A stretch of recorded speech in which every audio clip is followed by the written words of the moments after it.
Rahayu,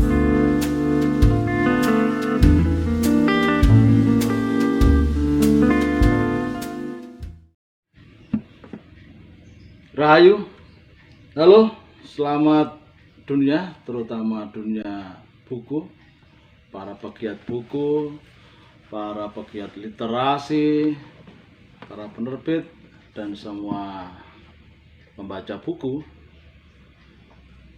Petualangan kita tahun 2020 ini ternyata sudah mau tinggal hitungan hari lagi, udah lewat, selesai. Kita akan memasuki tahun 2021. Tidak lupa juga saya ucapkan selamat Natal 2020 bagi umat Kristiani yang merayakan, dan juga selamat menyambut tahun baru 2021. Semoga perjalanan petualangan kita di tahun 2021 semakin berguna untuk kemanusiaan. Nah, kita akan bahas buku ini, Petualang karya Trisno Yuwono. Jangan salah ya, Trisno Yuwono, bukan Trisno Sumarjo. Buku ini terbit tahun 1981 oleh Sinar Harapan.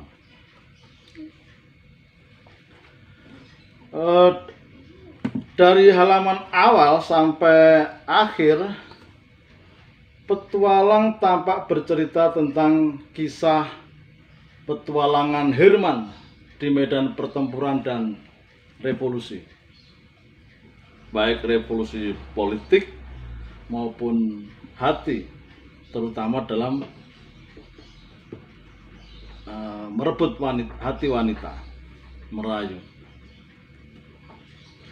Petualangan ini tampak menjadi milik laki-laki, sementara perempuan pun menjadi medan petualangan yang tentu saja mengenal suka duka itu. Trisno Yuwono memang belum seperti Pramudia Anantatur yang meletakkan tokoh-tokoh perempuan yang berlawan terhadap penindasan dengan terhormat dalam novel-novelnya. Dalam Petualang, selain ditunjukkan tokoh-tokoh perempuan yang maju dan berani dalam mengambil peran revolusi secara sekilas, kebanyakan perempuan menjadi objek keberanian lelaki. Barangkali belum sampai di telinga Herman bila pada masa tertentu dan lama perempuan pernah memimpin revolusi dan petualangan yang berani. Akan tetapi, bila kita baca dengan sabar halaman demi halaman, Petualang menunjukkan bagaimana perubahan sikap dan kesadaran politik itu terbentuk dan terbangun, semakin matang dan maju. Dari remaja yang berontak terhadap kemiskinan dan kesengsaraan yang dialami keluarga, menjadi pemberontak yang berani dan pasukan tempur yang patriotik untuk kemerdekaan negerinya. Ia pun menjadi republikan yang punya sikap dan visi untuk republik yang ia bela itu. Ketika kemerdekaan dan kedaulatan yang ia bela tanpa kompromi itu berakhir di meja perundingan di KMP, Konferensi Meja Bundar 1949, dengan ungkapan penyerahan kedaulatan, Herman tidak bisa menerima. Dia bilang, rasanya lebih sebal lagi waktu ku dengar bahwa kedaulatan Republik Indonesia akan diserahkan oleh Belanda. Mestinya aku gembira sebab keadaan jadi aman dan biasa lagi dan bisa hidup berumah tangga. tapi kesenduan merasuki hatiku dan aku seperti orang yang kehilangan. Seakan-akan segala perjuangan dan pengorbanan yang selama itu sia-sia saja. Orang tidak lagi bicara tentang perjuangan. Orang mulai lebih mementingkan dirinya sendiri. Aku betul-betul tidak puas dengan akhir dari segala perjuangan itu. Seakan-akan merosot martabatku, martabat bangsaku. Aku tidak mengerti sepenuhnya apa artinya penyerahan kedaulatan dan kemungkinannya. Tapi aku sungguh sedih dan merasa malu dan sakit hati. Mungkin hanya oleh perkataan penyerahan, bahwa yang kita rebut dengan segala pengorbanan itu akhirnya hanya diserahkan. Itu saja sudah menyebabkan putus asa. Sementara itu pada situasi yang sama, Rosyan Anwar menulis di kisah-kisah zaman revolusi. Tanggal 17 Agustus, Bung Hatta sudah ada di Good House, Scheveningen, siap menghadapi konferensi meja bundar dengan Belanda. Sebagai wartawan, saya juga ada di situ. Dari tanggal 23 Agustus hingga 2 November 1949 diadakan konferensi meja bundar yang berakhir dengan pengakuan Belanda atas kedaulatan pemerintah Republik Indonesia Serikat. Tetapi dengan ketentuan Irian Barat tidak termasuk dalam wilayahnya dan negara baru itu mengambil alih hutang Hindia Belanda sebanyak 4.300.000.000 gulden.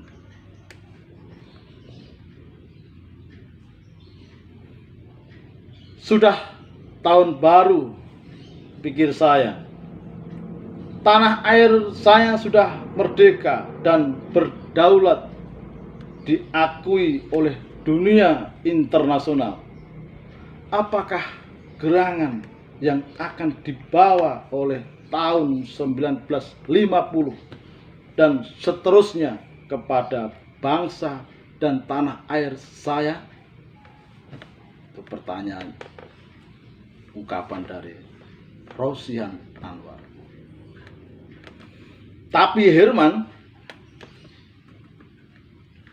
dan lebih celaka lagi, setelah penyerahan kedaulatan, Belanda masih berkuasa, masih besar pengaruhnya pada segala bidang. Pejuang-pejuang yang tertangkap tidak sedikit yang diadili sebagai penjahat dan dihukum sewenang-wenang. Membunuh di dalam pertempuran dianggap pembunuhan biasa dan hukumannya berat. Dan orang-orang yang pernah turut Belanda tidak bisa dituntut.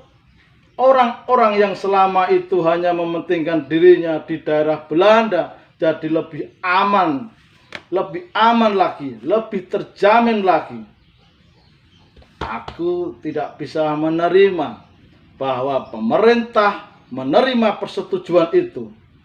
Aku mau terus bertempur mengusir Belanda. Aku mau mendapatkan kemerdekaan secara terhormat dan sepenuhnya dan tidak sesuai dengan kemauan Belanda. Tidak peduli apa yang mesti menjadi taruhannya. Aku sungguh kecewa dan jengkel dan sakit hati. Kenapa segala perjuangan mesti berakhir dengan cara begini? Aku lebih setuju dengan pendapat bahwa penyerahan kedaulatan yang kelihatannya banyak menguntungkan itu kelak akan merugikan oleh campur aduknya orang-orang Republik dan orang-orang yang memihak atau turut Belanda secara pasif ataupun aktif. Tetap campur tangannya Belanda dalam segala bidang. Dan kerugian itu adalah kerugian pembentukan watak bangsa Indonesia, watak perjuangan, watak keseluruhannya. Ketika KMB itu ternyata juga tidak menjamin masa depan dan keselamatan hidupnya, Herman, tokoh dalam novel ini, ia pun lari dari tahanan Belanda. Persetan penyerahan kedaulatan. Petualangan Herman tak berhenti walau pertempuran fisik sudah usai. Ia terus bergerak mencari peran hidup di dunia dan sempat menjadi sersan mayor. Sampailah aku di daerah Senen, berkenalan dengan pengarang-pengarang muda yang selalu giat dan gembira. Aku berkenalan dengan Aib Rosidi, SM Ardan, Sumanjaya, Riono Pratikto, Sopron Aidit, dan di Bandung Herman bertemu dengan penulis novel ini.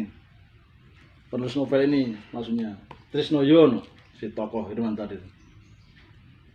Seorang sersan mayor yang juga suka menulis, Trisno Yono.